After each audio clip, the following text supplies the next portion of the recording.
Hello everyone, welcome to Sahakari race plus. English ഗ്രാമറിൽ നിന്നും നമ്മൾ സ്റ്റാർട്ട് ചെയ്യുകയാണ്. സോ ഇംഗ്ലീഷ് ഗ്രാമർ, നമ്മൾ വൊക്കാബുലറിയും ഇംഗ്ലീഷ് ഗ്രാമറും നമ്മൾ പഠിക്കണം. നമ്മൾ രണ്ടും പാരലായിട്ട് തന്നെ പഠിച്ചു പോകും കേട്ടോ. ഒന്ന് കംപ്ലീറ്റ് ചെയ്തിട്ട് അടുത്തത് എന്ന രീതിയിലല്ല, രണ്ടും പാരലായിട്ട് നമ്മൾ പഠിച്ചു പോകും. ദെൻ വൊക്കാബുലറി ഭാഗത്തു നിന്ന് 1-2 ക്ലാസ്സസ് നിങ്ങൾക്ക് ഇതിനകം തന്നെ കിട്ടിയിട്ടുണ്ടാകും. സോ എന്ത് തന്നെയായാലും നമുക്ക് ക്ലാസ് സ്റ്റാർട്ട് ചെയ്യാം. ഇന്ന് നമ്മൾ പഠിക്കാൻ പോകുന്നത് പാർട്സ് ഓഫ് സ്പീച്ചിനെ കുറിച്ചാണ്. ഈ ഒരു ഏരിയ പഠിക്കുമ്പോൾ ചില ആളുകൾക്കെങ്കിലും തോന്നും ഇത് ചെറിയ കുട്ടികളെ പഠിപ്പിക്കുന്ന സംഗതിയല്ലേ എന്നൊക്കെ തോന്നും. അപ്പോൾ നിങ്ങൾ മനസ്സിലാക്കേണ്ടത്, നമ്മുടെ എക്സാമിന് ഇവിടെ നിന്ന് ചോദ്യങ്ങൾ വരാറുണ്ട്. മാത്രമല്ല ഗ്രാമർ പോർഷൻസ് കുറച്ചുകൂടി അഡ്വാൻസ്ഡ് ലെവലിലേക്ക് പോകുന്ന സമയത്ത് ഈ പാർട്സ് ഓഫ് സ്പീച്ചിനെ കുറിച്ച് കൃത്യമായിട്ട് നിങ്ങൾക്ക് ഐഡിയ ഇല്ല എങ്കിൽ കൺഫ്യൂഷൻ മാറില്ല. അതുകൊണ്ട് നമ്മൾ അടിസ്ഥാനം വളരെ കൃത്യമായിട്ടും ഫൗണ്ടേഷൻ നന്നായിട്ട് ഉറപ്പിച്ചാണ് മുന്നോട്ട് പോകുന്നത്. നമ്മൾ അധികം സമയം എടുക്കില്ല. നിങ്ങളുടെ സമയം വിലപ്പെട്ടതാണ്, ഞങ്ങളുടെ സമയവും വിലപ്പെട്ടതാണ്. അതുകൊണ്ട് തന്നെ സമയം നമ്മൾ എന്ത് ചെയ്യില്ല, അധികം കവർന്നെടുക്കില്ല. നമുക്ക് പെട്ടെന്ന് തന്നെ, എന്നാൽ നിങ്ങൾക്ക് കിട്ടേണ്ടതെല്ലാം പ്രൊവൈഡ് ചെയ്തുകൊണ്ട് തന്നെ ക്ലാസ് മുന്നോട്ട് പോകാം. സോ എന്താണ് പാർട്സ് ഓഫ് സ്പീച്ച് എന്ന് ഞാൻ ജസ്റ്റ് ഒന്ന് പറയാം. പാർട്സ് ഓഫ് സ്പീച്ച് എന്ന് പറഞ്ഞാൽ ഇംഗ്ലീഷിലെ ഒരു വേർഡ് എടുത്തു കഴിഞ്ഞാൽ, അല്ലെങ്കിൽ ഇംഗ്ലീഷിലെ ഏതൊരു വേർഡ് എടുത്തു കഴിഞ്ഞാലോ നമ്മൾ ഇനി പറയാൻ പോകുന്ന പാർട്സ് ഓഫ് സ്പീച്ചിൻ്റെ പരിധിയിൽപ്പെട്ട ഏതെങ്കിലും ഒന്നായിരിക്കും.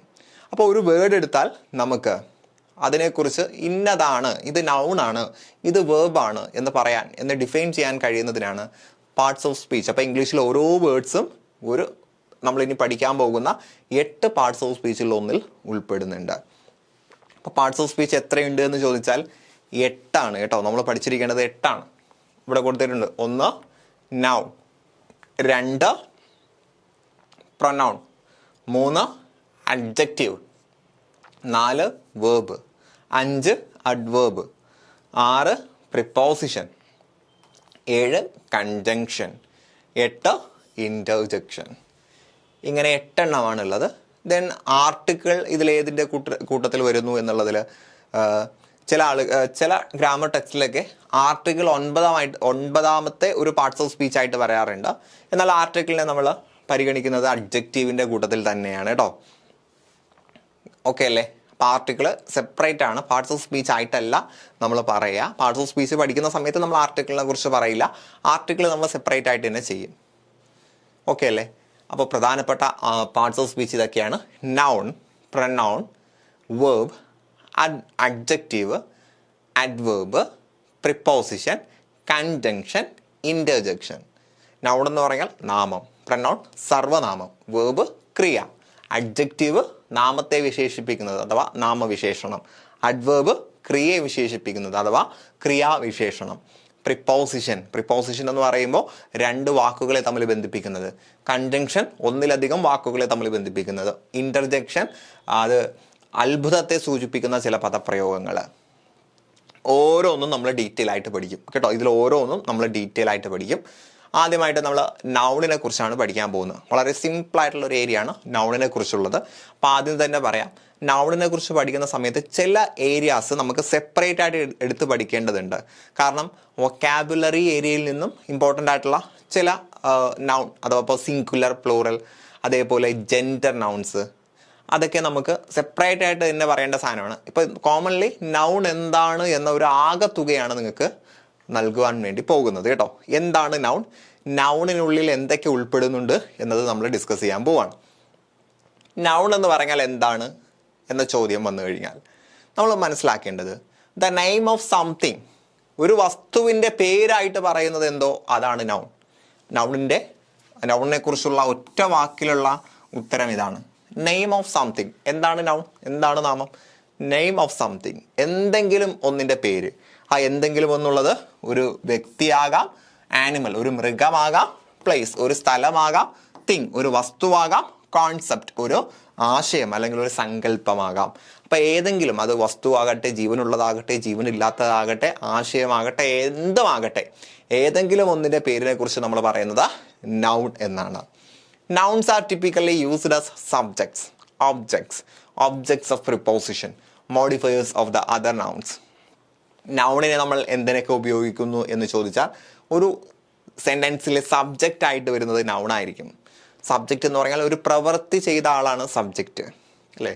ഇപ്പോൾ ഹി സ്റ്റഡീസ് ഇംഗ്ലീഷ് എന്ന് പറയുമ്പോൾ ഹി സ്റ്റഡീസ് ഇംഗ്ലീഷ് എന്ന് പറയുമ്പോൾ സ്റ്റഡീസ് എന്ന് പറയുന്ന വേർബ്, പഠിക്കുക എന്ന വേർബ് ചെയ്തത് ആരാ? ഹി, അവനാണ്. അപ്പോൾ ഹി എന്നത് ഒരു നൗണാണ്, സബ്ജക്റ്റ് ആയിട്ട് വരുന്നത് നൗൺ ആയിരിക്കും. അതേപോലെ ഇംഗ്ലീഷ് മറ്റൊരു നൗണാണ് അല്ലേ, ഒരു സബ്ജക്റ്റിൻ്റെ പേരാണ്. സോ അവിടെ ഒബ്ജക്റ്റ് ആണ്. അപ്പോൾ നൗണ് സബ്ജക്റ്റ് ആയിട്ടും വരും, ഒബ്ജക്റ്റ് ആയിട്ടും വരും. ഒബ്ജക്ട്സ് ഓഫ് പ്രിപ്പോസിഷൻ ഉപയോഗിച്ച് നമ്മൾ കണക്ട് ചെയ്യുന്നത് മിക്കവാറും നൗണിനെ ആയിരിക്കും. അതേപോലെ ഒരു നൗണിനെ വിശേഷിപ്പിക്കാൻ വരുന്നത് മറ്റൊരു നൗണായിരിക്കും. നാമവിശേഷണമായിട്ട് വരുന്നത് ഒരു നൗണ് തന്നെ ആയിരിക്കും. അപ്പോൾ ഒരു നൗണ് സബ്ജക്റ്റ് ആയിട്ട് വരും, ഒബ്ജക്റ്റ് ആയിട്ട് വരും, പ്രിപ്പോസിഷൻ്റെ ഒബ്ജക്റ്റ് ആയിട്ട് വരും. അതേപോലെ മറ്റൊരു നൗണിനെ വിശേഷിപ്പിക്കുന്നതിന് വേണ്ടിയും വരാറുണ്ട്. ഇനി നൗണിനെ നമുക്ക് പല കാറ്റഗറി ആയിട്ട് തിരിക്കാൻ കഴിയും കേട്ടോ. നൗണിനെ നമുക്ക് പല കാറ്റഗറീസ് ആയിട്ട് തരംതിരിക്കാൻ കഴിയും. അപ്പോൾ ഇവിടെ നമ്മൾ പരസ്പരം ഓപ്പോസിറ്റ് ആയിട്ടുള്ള പേരുകളെ കുറിച്ച് പറഞ്ഞു പോവുകയാണ് കേട്ടോ.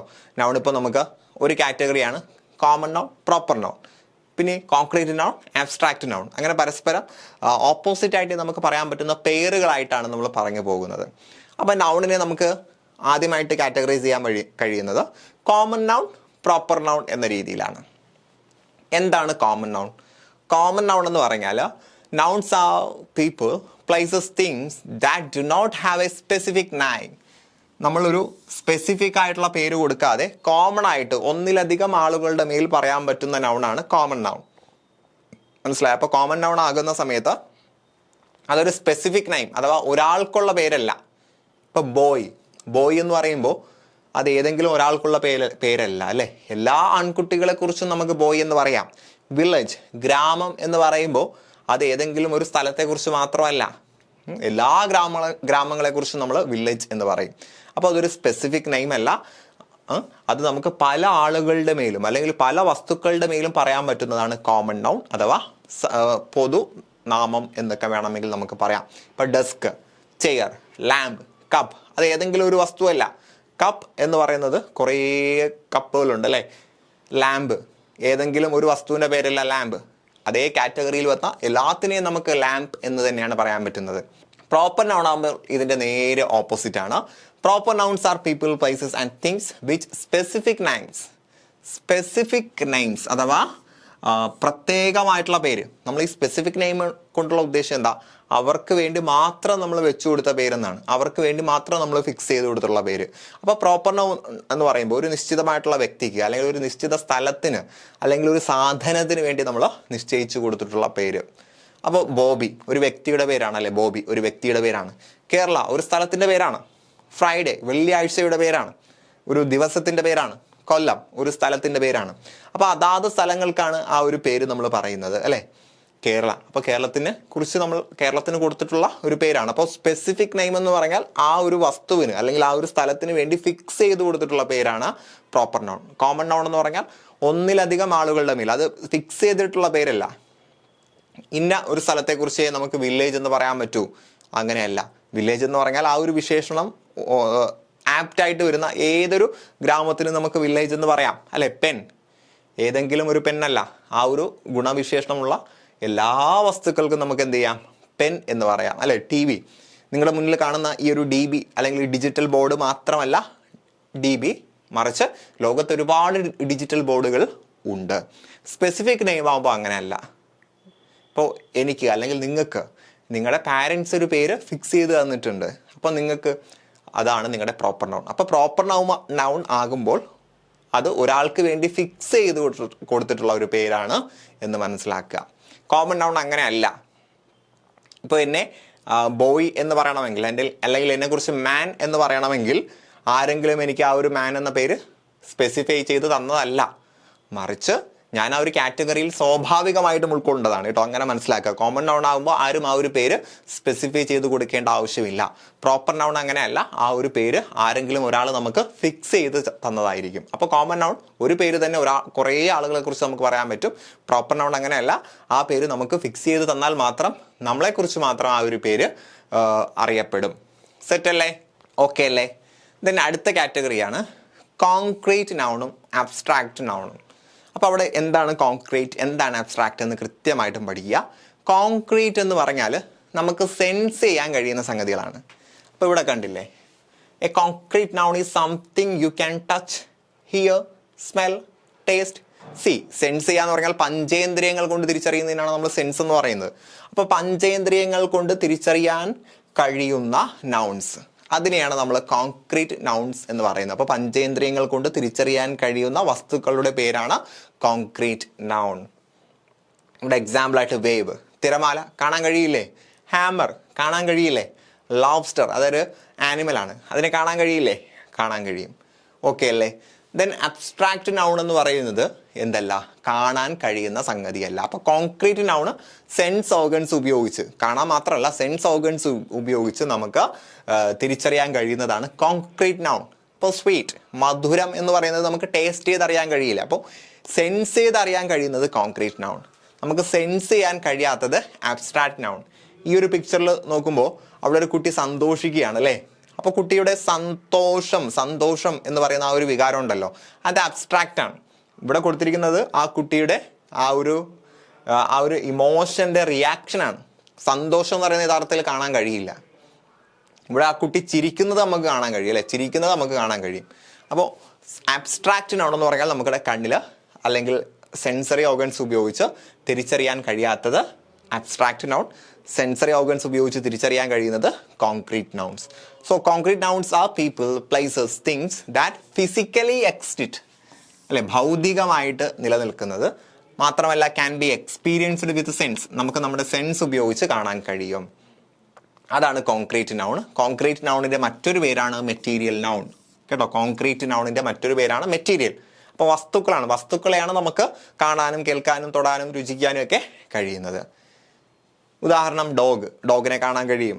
വാട്ടർ കാണാൻ കഴിയും അല്ലേ? ടിഷ്യൂ കാണാൻ കഴിയില്ലേ? വാൾ, ചുമര് കാണാൻ കഴിയും അല്ലേ? അപ്പം നമുക്ക് നഗ്നനേത്രം ഉപയോഗിച്ച് തന്നെ കാണണമെന്നില്ല, അല്ലാതെ കാണാൻ കഴിയുന്നതായാലും മതി.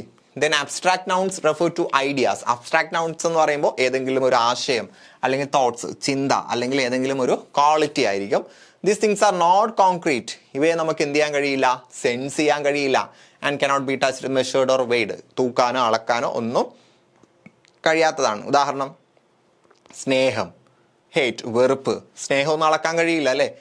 ഐഡിയലിസം, ആദർശം, ട്രൂത്ത്, സത്യം, ഹാപ്പിനെസ്, സന്തോഷം അല്ലെ? ചിരി വേറെയാണ്, സന്തോഷം വേറെയാണ് അല്ലേ? ഒരാൾ ചിരിക്കുന്നത് നമുക്ക് അയാളുടെ മുഖത്തിലൂടെ എടുത്ത് കാണാൻ കഴിയും. അതെല്ലാം റിയാക്ഷനാണ് അല്ലേ? അതിൻ്റെയൊക്കെ റിയാക്ഷനാണ്. ഹാപ്പിനെസ് നമുക്ക് കാണാൻ കഴിയുന്ന സംഗതിയല്ല. ഹാപ്പിനെസ് ഒക്കെ നമ്മുടെ മനസ്സിൽ തോന്നുന്ന ഒരു ഇമോഷനാണ്. ഇമോഷൻസിനെ നമുക്ക് കാണാൻ കഴിയില്ല. ഓക്കെ അല്ലേ? അപ്പോൾ കോൺക്രീറ്റ് നമുക്കറിയുന്ന കോൺക്രീറ്റ് ഉണ്ട്. നമ്മൾ വീടൊക്കെ വെക്കുന്ന സമയത്ത് അല്ലെങ്കിൽ നിർമ്മാണ പ്രവർത്തനങ്ങൾക്ക് നമ്മൾ കോൺക്രീറ്റ് ചെയ്യാറുണ്ട്. കോൺക്രീറ്റ് എന്ന് കാണാൻ പറ്റുമല്ലോ, ആ രീതിയിൽ ഓർത്തിരുന്നാൽ മതി. കോൺക്രീറ്റ് കാണാൻ പറ്റും. അപ്പോൾ കോൺക്രീറ്റിനാണെന്ന് പറഞ്ഞാൽ നമുക്ക് കാണാനും കേൾക്കാനും അല്ലെങ്കിൽ സെൻസ് ചെയ്യാൻ കഴിയുന്നത്. അബ്സ്ട്രാക്റ്റ് എന്ന് പറഞ്ഞാൽ നമുക്ക് സെൻസ് ചെയ്യാൻ കഴിയാത്തത്. സെറ്റല്ലേ? ഓക്കെ അല്ലേ? ഇതിനടുത്തത് സിംഗുലർ വേഴ്സസ് പ്ലൂറൽ നൗൺസ് ആണ്. ഇത് നമ്മൾ വൊക്കാബുലറിയിൽ കൂടി പഠിക്കേണ്ട സാധനമാണ്. അപ്പോൾ അതുകൊണ്ട് ഇതിൻ്റെ ചില ലിസ്റ്റ് നമ്മൾ എന്ത് ചെയ്യും? വൊക്കാബുലറി ക്ലാസ്സിൽ ചെയ്യും. ഇപ്പോൾ എന്താണ് സിംഗുലർ, എന്താണ് പ്ലൂറൽ എന്ന് നമ്മൾ പഠിക്കുകയുള്ളൂ.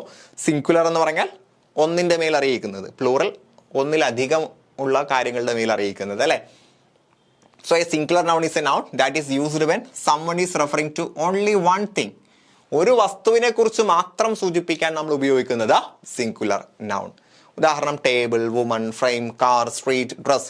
ഇതൊക്കെ ഒരു ടേബിൾ, ഒരു സ്ത്രീ, ഒരു ഫ്രെയിം, ഒരു കാർ, ഒരു സ്ട്രീറ്റ്, ഒരു ഡ്രസ്. അപ്പോൾ ഒരു വസ്തുവിൻ്റെ മേൽ അറിയിക്കുന്നത് സിംഗുലർ. പ്ലൂറൽ എന്ന് പറഞ്ഞാലോ ഒന്നിലധികം വസ്തുക്കളുടെ മേൽ അല്ലെങ്കിൽ വ്യക്തികളുടെ മേൽ അല്ലെങ്കിൽ സ്ഥലത്തിൻ്റെ മേൽ അറിയിക്കുന്നതാണ് plural. Used when referring to more than one person, place or thing. അപ്പോൾ ഇവിടെ കുറച്ച് എക്സാമ്പിൾ കൊടുത്തിട്ടുണ്ട്. ചൈൽഡ്, കുട്ടി, ചിൽഡ്രൻ, കുട്ടികൾ. ബെറി, അതൊരു ഫ്രൂട്ടാണ് അല്ലേ? ബെറീസ്. ഫൂട്ട്, കാൽപാദം, അതിന് നമ്മൾ ഫീറ്റ് എന്ന് പറയുന്നു. ബോക്സ്, പെട്ടി, ബോക്സസ്. ദെൻ മൗസ്, എലിയാണ്, അതിന് നമ്മൾ മൈസ് എന്ന് പറയുന്നു. മാൻ, പുരുഷൻ, മെൻ, പുരുഷന്മാർ. ലീഫ്, ഇല, leaves. Pencil, pencils. Key, keys. Tomato, tomatoes. കണ്ടോ? ഇതാണ് സിംഗുലറും പ്ലൂറലും തമ്മിലുള്ള വ്യത്യാസം. അപ്പോൾ ഇവിടെ നമ്മൾ മനസ്സിലാക്കേണ്ട മറ്റൊരു സംഗതിയുണ്ട്. ഒരു സിംഗുലറിനെ എങ്ങനെ പ്ലൂറലാക്കാം, അത് നമ്മൾ വൊക്കാബുലറി ഭാഗത്തും നമ്മൾ പഠിച്ചിരിക്കേണ്ട ഒരു സാധനമാണ്. In contrast to singular nouns, there are some specific rules for the use of plural nouns. അപ്പോൾ ഒരു സിംഗുലർ നൗൺ, ഒരു വേർഡിൻ്റെ ബേസ് എന്ന് പറയുന്നത് സിംഗുലർ നൗൺ ആണ്. അതിനെ പ്ലൂറൽ ആക്കണമെങ്കിൽ അവിടെ കുറച്ച് റൂൾസ് ഉണ്ട്. അപ്പോൾ ഒരു വേർഡിൻ്റെ ബേസ് സിംഗുലർ ആണ്, അതിനെ പ്ലൂറൽ ആക്കാൻ കുറച്ച് റൂൾസ് ഉണ്ട്. Generally plural nouns can be created by adding the letter s to the end of a singular noun. ഒരു സിംഗുലർ നൗണിൻ്റെ അവസാനത്തിൽ എസ് അല്ലെങ്കിൽ ഇ എസ് ചേർത്താണ് നമ്മൾ സാധാരണ ഒരു നൗണിനെ പ്ലൂറൽ ആക്കുന്നത്. അവിടെ എക്സാമ്പിളായിട്ട് ഫിംഗേഴ്സ്, പ്ലാന്റ്സ്, കോസ്റ്റേഴ്സ് ഒക്കെ കൊടുത്തിട്ടുണ്ട്. അപ്പോൾ ഇവിടെ നിങ്ങൾക്ക് ചില സ്ഥലത്ത് കാണാം ബെറീസ്, ഇവിടെ എസ് കൊടുത്തു. ബോക്സസ്, ഇ എസ് ഉണ്ട് അല്ലേ, ഇവിടെ ഇ എസ് ഉണ്ട്, ഇവിടെ ഇ എസ് ഉണ്ട്. Then leaves, pencils, keys, tomatoes. അപ്പം ഇ എസ് അല്ലെങ്കിൽ എസ് കൊണ്ട് നമ്മൾ പ്ലൂറൽ ആക്കുന്നത്, അതാണ് ജനറൽ ആയിട്ട് ചെയ്യുന്നത്. അപ്പോൾ ജനറലി നമ്മൾ ചെയ്യുന്നത് എസ് കൊണ്ട് പ്ലൂറൽ ആക്കുകയാണ്, എസ് അവസാനത്തിൽ ചേർത്തുകൊണ്ട് പ്ലൂറൽ ആക്കുന്നതാണ്. ഇതിനെ കുറിച്ച് നമ്മൾ സാധാരണ ഇങ്ങനെയാണല്ലോ ചെയ്യുന്നത്. അത് അപ്പോൾ എസ് കൊണ്ടോ ഇ എസ് കൊണ്ടോ ഒ ഇ എസ് കൊണ്ടോ അല്ലെങ്കിൽ ഐ ഇ എസ് കൊണ്ടോ ഒക്കെ നമ്മൾ പ്ലൂറൽ ആക്കുന്നതിന് നമ്മൾ റെഗുലർ പ്ലൂറൽസ് എന്നാണ് പറയുന്നത്. എന്നാൽ എല്ലായ്പ്പോഴും എസ് ഉപയോഗിച്ചല്ല പ്ലൂറൽ ആക്കുന്നത്. ഇവിടെ നിങ്ങൾ കണ്ടോ, ചൈൽഡ്, അവിടെ പ്ലൂറൽ ആക്കിയപ്പോൾ അവസാനം ചൈൽഡ്സ് എന്നല്ല നമ്മൾ പറഞ്ഞത്, REN അഡീഷണൽ ചേർത്തു. അതേപോലെ ഫൂട്ട് എന്ന് പറഞ്ഞപ്പോൾ അവിടെ സെൻട്രലിലുള്ള 2 O മാറ്റിയിട്ട് 2 E കൊടുത്തു, ഫീറ്റ് എന്നാണ് ആക്കിയിട്ടുള്ളത്. ദെൻ അവിടെ മൈസ് എൻറ്റയർലി ഡിഫറെൻ്റ് ആയി അല്ലേ. മാൻ, A മാറി E വന്നു. ദെൻ അപ്പോൾ ഇവിടെ എല്ലാം എസ് ഇ എസ് കൊണ്ടല്ല, അല്ലാതെയും പ്ലൂറലായിട്ട് വരാറുണ്ട്. അപ്പോൾ അവിടുത്തെ റൂൾസും കാര്യങ്ങളൊക്കെ നമ്മൾ സെപ്പറേറ്റ് ആയിട്ട് തന്നെ പഠിക്കും കേട്ടോ. അപ്പോൾ ഇവിടെ നിങ്ങൾ മനസ്സിലാക്കുക, അതിനെ നമ്മൾ ഇറഗുലർ പ്ലൂറൽ നൗൺസ് എന്നാണ് പറയുന്നത്. അപ്പോൾ എസ് അവസാനിപ്പിച്ചുകൊണ്ടാണ് സാധാരണഗതിയിൽ ഒരു സിംഗുലറിനെ പ്ലൂറൽ ആക്കുന്നത്. അത് റെഗുലർ ആയിട്ടുള്ള രീതിയാണ്, അതുകൊണ്ട് അതിനെ നമ്മൾ റെഗുലർ പ്ലൂറൽ നൗൺസ് എന്നാണ് പറയാറ്. എന്നാൽ എസ്സിനെ അവസാനത്തിൽ ആഡ് ചെയ്ത് കൊണ്ടല്ലാതെ ചില പ്ലൂറൽ നൗൺസ് നമ്മൾ മേക്ക് ചെയ്യാറുണ്ട്. അതിനെക്കുറിച്ച് നമ്മൾ പറയുന്നത് ഇറഗുലർ പ്ലൂറൽ നൗൺസ് എന്നാണ് കേട്ടോ. സോ മൈസ്, ടീത്ത് ഒക്കെ അതിന് ഉദാഹരണമാണ്. ലീവ്സ് തൽക്കാലം നിങ്ങൾ അവിടെ പറയണ്ട കേട്ടോ. മൈസ്, ടീത്ത്, സെറ്റ് അല്ലേ. ദെൻ അടുത്തത് കളക്റ്റീവ് നൗൺ. കളക്റ്റീവ് നൗൺ എന്ന് പറയുമ്പോൾ ഒരു ഗ്രൂപ്പിനെ സൂചിപ്പിക്കാനാണ് കേട്ടോ. ഒരു കൂട്ടത്തെക്കുറിച്ച് പറയുന്നതിന് വേണ്ടി നമ്മൾ യൂസ് ചെയ്യുന്നതാണ് കളക്റ്റീവ് നൗൺ. കോമൺ നൗണും കളക്റ്റീവ് നൗണും രണ്ടാണ്. കോമൺ നൗൺ എന്ന് പറയുമ്പോൾ ഒരുപാട് ആളുകളുടെ മേൽ നമുക്ക് ഉപയോഗിക്കാൻ പറ്റുന്നത്, അതാണ് കോമൺ നൗൺ. കളക്റ്റീവ് നൗൺ എന്ന് പറഞ്ഞാൽ ഒരു ഗ്രൂപ്പിനെ കുറിച്ച് പറയുന്നത് കേട്ടോ, ഒരു ഗ്രൂപ്പിനെ കുറിച്ച് പറയുന്നത്. So A specific group of people, places or things. ഒരു നിശ്ചിത വസ്തുക്കൾ അല്ലെങ്കിൽ സ്ഥലം അല്ലെങ്കിൽ ആളുകളുടെ കൂട്ടത്തെക്കുറിച്ച് പറയുന്നത്. ഇപ്പോൾ ബൊക്കെ എന്ന് പറഞ്ഞാൽ ഫ്ലവേഴ്സിൻ്റെ ഗ്രൂപ്പിനെ കുറിച്ചാണ് നമ്മൾ ബൊക്കെ എന്ന് പറയാറ്. അപ്പോൾ ഇവിടെ കണ്ടോ, ഇവിടെ പല ടൈപ്പ് ഓഫ് ഗ്രൂപ്പ്സ് ഇവിടെ കൊടുത്തിട്ടുണ്ട്. അതും നമ്മൾ കളക്റ്റീവ് നൗൺ എന്ന പേരിൽ നമ്മൾ ക്ലാസ് ചെയ്യും കേട്ടോ. കളക്റ്റീവ് നൗൺ എന്ന പേരിൽ നമ്മൾ ചെയ്യും. ആ സമയത്ത് ഓരോന്നിൻ്റെയും ഗ്രൂപ്പിനെ കുറിച്ച് നമ്മൾ ഓരോ പേരുകൾ പറയുന്നതാണ്. ദെൻ അടുത്തത് കോമ്പൗണ്ട് നൗൺ ആണ്. കോമ്പൗണ്ട് നൗൺ എന്ന് പറഞ്ഞാൽ എന്താ? കോമ്പൗണ്ട് നൗൺ എന്ന് പറഞ്ഞാൽ 2 നൗണുകൾ കൂട്ടിച്ചേർത്തുകൊണ്ട് പുതിയൊരു നൗൺ ഉണ്ടാക്കുന്നതിനാണ് കോമ്പൗണ്ട് നൗൺ എന്ന് പറയുന്നത്. അപ്പോൾ 2 നൗണുകൾ ആഡ് ചെയ്തിട്ട് നമ്മൾ പുതിയൊരു നൗൺ ഉണ്ടാക്കുന്നു. അപ്പോൾ നമ്മൾ ആദ്യം ആഡ് ചെയ്ത 2 നൗൺ ഉണ്ടല്ലോ, അതിൽ നിന്നും വ്യത്യസ്തമായിരിക്കും ഈ പുതിയ നൗൺ. അപ്പോൾ 2 നൗണുകൾ, ഓൾറെഡി ഉള്ള 2 നൗണുകൾ ആഡ് ചെയ്ത് പുതിയൊരു നൗൺ നമ്മൾ ഉണ്ടാക്കുന്നു. അപ്പോൾ ഇവിടെ നോക്കൂ, ഇവിടെ ബട്ടർ, ഫ്ലൈ, അത് രണ്ടും കൂട്ടിച്ചേർത്ത് നമ്മൾ എന്ത് പറയും? ബട്ടർഫ്ലൈ എന്ന് പറയും അല്ലേ. അപ്പോൾ ബട്ടർഫ്ലൈ എന്ന് പറയുമ്പോൾ അതിനകത്ത് ബട്ടർ എന്ന അർത്ഥമോ ഫ്ലൈ എന്ന അർത്ഥമോ നമ്മൾ അവിടെ കൊടുക്കുന്നില്ല. അത് പുതിയൊരു ന്യൂ, കംപ്ലീറ്റ്ലി അല്ലെങ്കിൽ എൻറ്റയർലി ഒരു ന്യൂ വേർഡാണ്. അതേപോലെ ഇവിടെ കപ്പുണ്ട്, ഇവിടെ ഒരു കേക്ക് ഉണ്ട്. രണ്ടും കൂടെ കൂട്ടിച്ചേർത്ത് നമ്മൾ കപ്പ് കേക്ക് എന്ന് പറയുന്നു. ഇവിടെ എന്തുണ്ട്? ലെറ്റർ ഉണ്ട്, ബോക്സ് ഉണ്ട്. രണ്ടും കൂടെ കൂട്ടിച്ചേർത്ത് നമ്മൾ ലെറ്റർ ബോക്സ് എന്ന് പറയുന്നു. ഇവിടെ ക്യാറ്റ് ഉണ്ട്, ഇവിടെ ഫിഷ് ഉണ്ട്. രണ്ടും കൂടെ കൂട്ടിച്ചേർത്ത് നമ്മൾ ക്യാറ്റ് ഫിഷ് എന്ന് പറയുന്നു. അപ്പോൾ കോമ്പൗണ്ട് നൗൺ അങ്ങനെയാണ്. ഓൾറെഡി ഉള്ള 2 വേർഡ്സിനെ നമ്മൾ കമ്പൈൻ ചെയ്തുകൊണ്ട് പുതിയൊരു നൗൺ ഉണ്ടാക്കുന്നു. 2 or more words combine to function as a noun. Often they are proper but not always. അപ്പോൾ അധികവും ഇങ്ങനെ നമ്മൾ കമ്പൈൻ ചെയ്ത് ഉണ്ടാക്കുന്നത് ഒരു പ്രോപ്പർ നൗൺ ആകാനാണ് സാധ്യത. അല്ലാതെയും വരാറുണ്ട്, കോമൺ നൗൺ ആയിട്ടും വരാറുണ്ട് എന്ന് മനസ്സിലാക്കുക.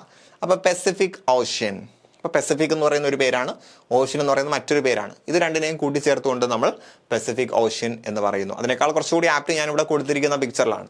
അപ്പോൾ കോമ്പൗണ്ട് നൗൺ എന്ന് പറഞ്ഞാൽ രണ്ട് നൗണുകളെ കൂട്ടിച്ചേർത്ത് പുതിയൊരു നൗൺ ഉണ്ടാക്കുന്നതിനാണ് കോമ്പൗണ്ട് നൗൺ എന്ന് പറയുന്നത്. അധികവും ഇത് പ്രോപ്പർ നൗൺ ആയിരിക്കും, കോമൺ നൗൺ ആയിട്ടും വരാറുണ്ട് എന്ന് മനസ്സിലാക്കുക. നിങ്ങൾ ആഗ്രഹിക്കുന്ന സ്വപ്ന ജോലിയിലേക്ക് എത്രയും പെട്ടെന്ന് എത്തിപ്പെടാൻ കഴിയട്ടെ എന്ന് ആശംസിച്ചുകൊണ്ട് ഞാൻ നിർത്തുകയാണ്. Wish you good luck and good bye.